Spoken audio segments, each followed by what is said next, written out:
Nos fins de semana de verão, milhares de cariocas saem de suas casas nos mais distantes subúrbios em busca de um lazer. So our next film is Censor, which is a Sundance film that we checked out this past year. And we haven't rewatched it, so I don't know if we'll have too much to say about it, but we did want to bring it up since it is now hitting release.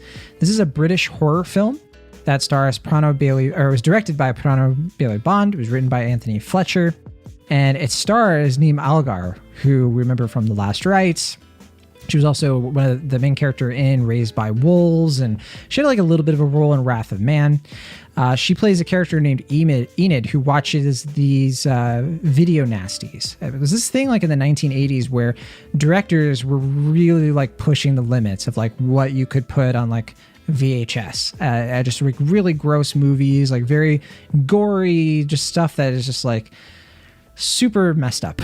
And it's a very, very unique time of film. Heavy exploitation era for especially horror. Yeah. Our main character Enid is a film censor.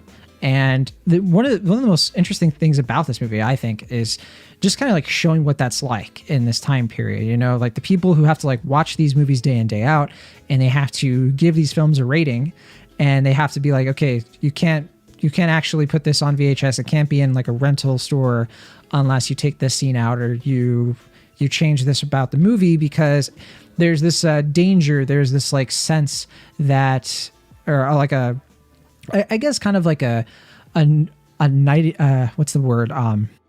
Nightcrawler kind of exploitation thing there, where like people will see these films and then replicate what they see on screen, right? Where like the violence, like there's like media reports or media sensationalism where people are like, oh, you know, this guy watched this video nasty and then he murdered his whole family. It's like stuff like that. And the movie's sort of like about blurring the lines between what's real, what's fiction, what's a film. And its main character is a censor who is just like constantly filling her head with this stuff.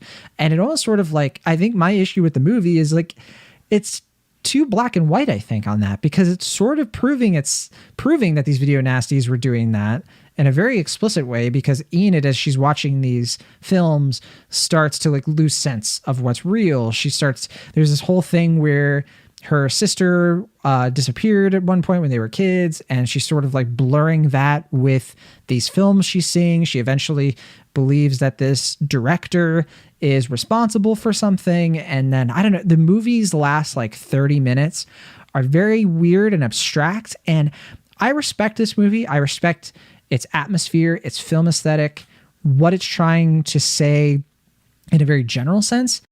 But I think its execution is really sloppy.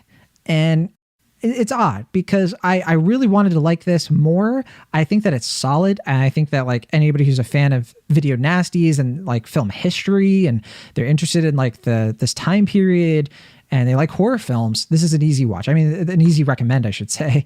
And it's got aspects of Videodrome that are really fun. And like, you know, there's all kinds of things in here people can grasp onto if they like that aesthetic. But everybody else, if you don't like that sort of thing, I wouldn't bother with this. Yeah, I mean, I guess similar to you and similar to Holler, as we were discussing earlier, I was pretty with it for the first half or so. I really like the period designs of it, the way that's nostalgic without being like cumbrously nostalgic, in a way that's like it's able to kind of focus on the character and this work environment that we rarely ever see in films. I really love the look of the film. I'm trying to remember, was it shot on like 16 or 35 millimeter, or did it just kind of look like 16. it? Yeah. I'm not sure.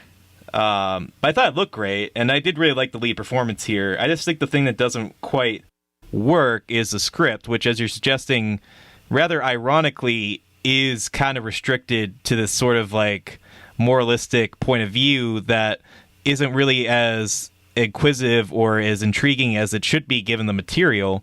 And the fact that it has this kind of like heady conversation about the moral virtues of these films, and if they have a negative impact on cinema and society as a whole, I felt like there was more room for an interesting conversation to be had. But the movie itself kind of, it goes in this weird and I guess somewhat understandable exploitation-esque direction towards the end, where it is like trying to mirror the aesthetics of like something that's a little bit more avant-garde and a little bit more subversive, but weirdly those moments feel oddly kind of tame and just don't really have the bite of the earlier moments, which are a lot more a little bit toxic, I guess, or in a good way. Like they're asking some kind of tough questions. They're exploring some really kind of messed up territory in a way that, you know, is evocative of Videodrome, and clearly that's also the case of the end of the film. But I just don't think it has that balance in a way that is truly effective. It just feels like it's a close but no cigar film. But one I ultimately, like I said before, I like the beginning of the film enough that I think I would recommend it, but it just feels like a lighter recommendation that I would give it compared to how I was feeling towards the beginning of the film. Yeah, that I'm exactly where you're at. And I will say that my estimation of it has probably grown since I've seen it. And I kind of went from being like, I think because this came in the middle of Sundance, you know, and it was one of the first Sundance films I saw. So I guess not the middle, but in terms of like, because we also had the screeners. I just remember really not being taken with it, and I was pretty harsh on it initially. I think I gave it like a 2.5 stars, but I think I'm leaning more toward like 3 stars, honestly, and so more of like a B-. I just think that I do want to appreciate what this movie gets right, which is the sort of like attention to the time period, the details, you know, not just Cronenberg, but also, you know, Argento and Brian De Palma, you know, and just like feeling like such a great tribute to those directors, and just like a time when video nasties, like there's like a scene here, for example, where they're in a rental store and she kind of goes up and like there's like the forbidden section, right? You know, where you have to kind of like talk your way to getting a film that isn't allowed to be out there. I know there's like fun little moments like that made me a little nostalgic, you know, without, kind of to what you're saying, wasn't cumbersome about it. Like I didn't feel like the film was like hitting me over the head with that sort of like aesthetic. And I really got to give it to Niamh Algar. I really like this actress. I think that she has like such an understated energy to her performances. Like sometimes I just watch her and I don't see her as like, you know, I don't see like her other performances at all. She just kind of like disappears into the role, which I know a very stereotypical thing to say for a film critic. But I mean, I think Sure. that she definitely has that gift. Yeah, she is an actress, of course, yes. Yes, she's good at it. That's what I'm trying to say. She's good at acting, yes. She's good at acting. I think that, to be more specific, I think there are actors who disappear into their roles, but almost too much, like Sienna Miller. There's this ongoing thing where like I don't know what Sienna Miller looks like. I've seen so many movies with Sienna Miller in it, but I could be watching a movie and I won't know it's her until the credits, even though I've seen like 10, 20 films from her. Sure. That's how I feel about Andrea Rosenborough, or what's her name from Possessor? No, yeah. Hard disagree. You can't. I always feel like she looks like different every film. She looks different, but I know it's her. That's what I'm saying about Niamh Algar. Like they're actors who look different, but you know it's them. That's kind of what I'm trying to say inelegantly. Yeah, well, that's what I think we're on the same page then with Andrea Rosenberg. I think. I don't know. Well, I thought you were saying Andrea Riseborough is like kind of like a Sienna Miller, where you don't know it's her, and like definitely not. Well, I don't know. I mean, it depends on the film. Like sometimes I'll forget it's her just because, like, I mean, she looks different. She does a different energy for each performance. But I think in recent years, now I'm kind of getting that vibe that you're talking about. What I'm more saying about Sienna Miller is that it's not that I forget it's Sienna Miller. It's that I don't know it's her in the first place.